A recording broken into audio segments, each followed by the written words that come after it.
तो प्रधानमंत्री मोदी कह चुके हैं कि कानूनों को वापस लिया जाएगा, लेकिन उसके बाद भी किसान कह रहे हैं कि उनका आंदोलन जारी रहेगा, क्योंकि जब तक एमएसपी पर गारंटी का कानून नहीं आता है तब तक उनका यह आंदोलन जारी रहेगा। बात विपक्ष की करें तो खेती कानून वापसी के ऐलान के बाद विपक्ष ने बीजेपी को घेरना शुरू कर दिया।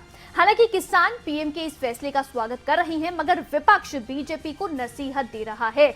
पिता पुत्र की जोड़ी ने बीजेपी पर एक के बाद एक कई सवाल दागे हैं। रिपोर्ट आपको दिखाते हैं।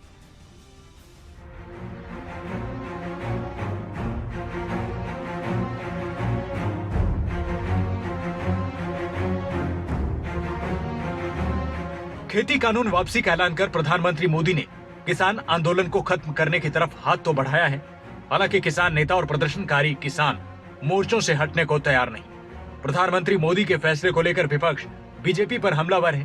कांग्रेस केंद्र सरकार के खेती कानून वापसी के फैसले का पूरे दिल से स्वागत तो कर रही है, मगर बीजेपी को नसीहत देना भूल नहीं रही। नेता प्रतिपक्ष भूपेंद्र सिंह हुड्डा ने कहा है कि अगर वक्त रहते पीएम मोदी खेती कानूनों पर यू टर्न ले लेते तो नुकसान से बचा जा सकता था। हुड्डा ने इसे किसान और मजदूरों की जीत बताया है। स्वामीनाथन का C2 फार्मूला पर एमएसपी मिलनी चाहिए किसान को, जब भी कृषि लाभदायक हो सकती है। तो अब समय है कि कृषि लाभदायक हो। और दूसरा जिस आंदोलन की बात है, जैसे मैंने कहा बहुत लंबा आंदोलन चला, बहुत सारे किसानों की जान भी गई। तो पंजाब ने जैसे किया है, मैंने शुरू में हरियाणा में भी मांग करी थी, जो किसान थे विधानसभा में भी कहा था कि जो किसान जिनकी मृत्यु हुई है बॉर्डर पे, उनको शहीद का दर्जा दिया जाए और उनके परिवार से एक एक को नौकरी दी जाए और कंपनसेशन दिया जाए।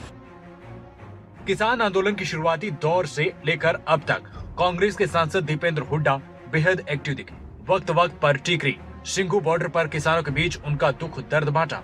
अब जब कृषि कानूनों को वापस लेने का ऐलान केंद्र सरकार ने किया है, तो दीपेंद्र हुड्डा न सिर्फ बीजेपी पर हमलावर हैं, बल्कि सलाह भी दे रहे हैं। दीपेंद्र हुड्डा ने कहा है कि अगर सरकार किसानों की मांग पहले मान लेती तो 700 घरों के चिराग नहीं बुझते। कि इतनी अगर समय रहते फैसले हो जाता तो 700 घरों का चिराग नहीं बुझते, उन घरों में अंधेरा नहीं होता। ये कहीं ना कहीं देश की सरकार की राजहट उन 700 घरों में अंधेरा होने के लिए जिम्मेदार है। बहरहाल मैं मांग करता हूं कि जो किसान जिनकी जान कुर्बान हुई है, उनके सभी परिजनों की आर्थिक सहायता हो सरकार द्वारा, क्योंकि सरकार ने अब मान लिया, स्पष्ट हो गया है कि किसानों की मांग शुरू से जायज़ थी। इस फैसले के बाद ये भी स्पष्ट हो चुका है। पीएम मोदी के खेती कानून वापसी के ऐलान से किसान खुश तो हैं, मगर उनकी कुछ मांगे अभी भी हैं। किसान नेता अभी भी आंदोलन खत्म करने के मोड में नहीं।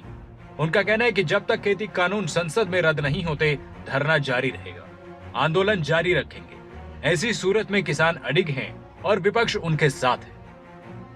अनिल मोर, दिल्ली, खबरें अभी तक।